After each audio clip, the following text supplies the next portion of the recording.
Messi ছাড়া জিততেই পারে না আর্জেন্টিনা, পারলে মেসি ছাড়া গোল দিয়ে দেখাও। সামাজিক যোগাযোগ মাধ্যম থেকে শুরু করে ফুটবল আড্ডা, এমন মন্তব্য প্রায়ই শুনতে হয় আর্জেন্টিনা সমর্থকদের। কিন্তু সত্যি কি বিশ্ব চ্যাম্পিয়নরা পুরোপুরি একজন ফুটবলারের ওপর নির্ভরশীল? সংখ্যার হিসাব বলছে বাস্তবতা একেবারেই ভিন্ন।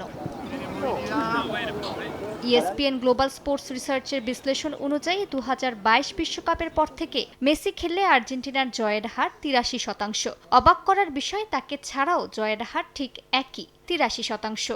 অবশ্য এই সময়ে আর্জেন্টিনার মোট গোলের 27% এসেছে মেসির কাছ থেকে। অর্থাৎ গোলে তার অবদান বিশাল হলেও দল হিসেবে আর্জেন্টিনা শুধু একজনের উপর নির্ভরশীল নয়। একই ধরনের চিত্র দেখা যায় পর্তুগালেও। ক্রিস্টিয়ানো রোনালদো থাকলে দলের জয়ের হার 67%, আর তাকে ছাড়া 63%। গোল, সুযোগ তৈরি সব ক্ষেত্রেই রোনালদোর প্রভাব স্পষ্ট। কিন্তু পরিসংখ্যান বলছে CR7কে ছাড়াও ম্যাচ জেতার সামর্থ্য রয়েছে পর্তুগালের। সবার জন্য ভালো চপস্টিক ইনস্ট্যান্ট নুডলস। তবে ইংল্যান্ডের চিত্র সম্পূর্ণ আলাদা। হ্যারি কেইন মাঠে থাকলে থ্রি লায়ন্সের জয়ের হার 76%, অথচ কেইন না থাকলে সেটি নেমে আসে মাত্র 29%। 2022 সালের পর ইংল্যান্ডের মোট গোলের 32% এসেছে অধিনায়কের কাছ থেকে। গোল করার পাশাপাশি আক্রমণের ছন্দ গড়ে তোলাতেও কেইনের গুরুত্ব সবচেয়ে বেশি।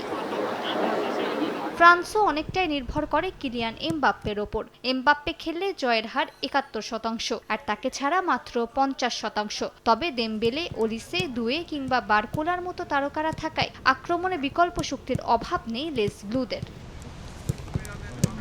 অন্যদিকে ব্রাজিলের ক্ষেত্রে ছবিটা কিছুটা ভিন্ন। ভিনিসিয়াস জুনিয়র দলের সবচেয়ে বড় তারকা হলেও তাকে ছাড়া ব্রাজিলের জয়ের হার বরং বেশি। যদিও ভিনিসিয়াস খেললে গোলের সংখ্যা ও আক্রমণ তৈরির সুযোগ বাড়ে, কিন্তু জাতীয় দলের জার্সিতে এখনও ক্লাবের মতো ধারাবাহিক প্রভাব রাখতে পারেননি এই উইঙ্গার। আর সব হিসাবকে ছাপিয়ে সবচেয়ে বড় নির্ভরতার নাম আর্লিং হল্যান্ড। 2022 বিশ্বকাপের পর হল্যান্ড খেললে নরওয়ের জয়ের হার 69%, আর তাকে ছাড়া মাত্র 25%। এই সময়ে দলের 40% গোলই এসেছে তার পা থেকে, যা তালিকার সর্বোচ্চ। ফ্রান্সের বিপক্ষে গ্রুপ পর্বের হারের ম্যাচটিও যেন সেই বাস্তবতারই প্রতিচ্ছবি। হল্যান্ডকে সামলাতে পারলেই নরওয়ের আক্রমণ অনেকটাই নিষ্প্রভ হয়ে পড়ে। মালিহা সুহরওয়ার্দী, সময় সংবাদ।